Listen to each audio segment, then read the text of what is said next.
le début du silence. Samuel vivait seul dans une vieille maison en bord de mer. Il écrivait, il lisait, il évitait les gens. Non pas par misanthropie, mais parce qu'il avait appris à se taire, à cacher. Depuis l'adolescence, il avait enfoui son cœur dans des pages. Il n'avait jamais aimé publiquement, jamais dit je t'aime à haute voix, seulement dans des lettres qu'il n'envoyait pas. La mère lui tenait compagnie. La rencontre. Ilias est arrivé un matin de septembre. Nouveau professeur au collège du village. Il avait besoin d'un logement temporaire. On lui parla de la maison à côté de celle de Samuel, vide depuis des années. Il y emménagea. Il chantait en cuisinant. Il riait fort. Il saluait les pêcheurs, les enfants, les vieux solitaires. Et parfois, il restait longtemps devant la mer, les bras croisés, comme s'il écoutait quelque chose que les autres n'entendaient pas. Samuel l'observait, de loin, puis de moins en moins loin. Les premiers mots.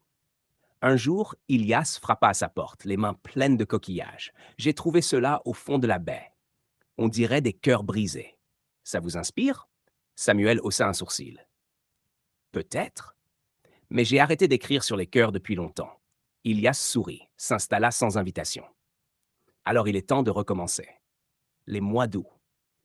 Ils ont d'abord partagé des silences, puis des promenades, puis des repas, puis des nuits, tout doucement, sans drame, sans grands mots, juste des gestes, des regards, des phrases comme « Tu veux rester ce soir? Je n'ai rien de prévu demain, alors reste. » Et Ilias est resté.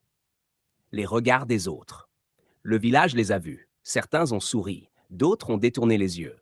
Une voisine a dit « C'est étrange, ces deux-là. » Mais ils ont l'air heureux. Une vieille femme un jour a simplement glissé à Samuel. « Vous avez mis du soleil dans vos yeux. Gardez-le. » Un jour, Ilias est parti quelques semaines pour un stage. Samuel a eu peur, de l'attente, de l'attachement. Il a commencé à réécrire une histoire, leur histoire. Il avait peur que le retour d'Ilias soit un point final. Mais quand Ilias est revenu, il ouvrit la porte, mouillé par la pluie, et dit simplement « Je t'aime, voilà. C'est dit. C'est simple, et je reste. Tant que tu veux de moi. » Samuel a pleuré, en silence. Puis il a dit « Ne pars plus jamais sans ce je t'aime.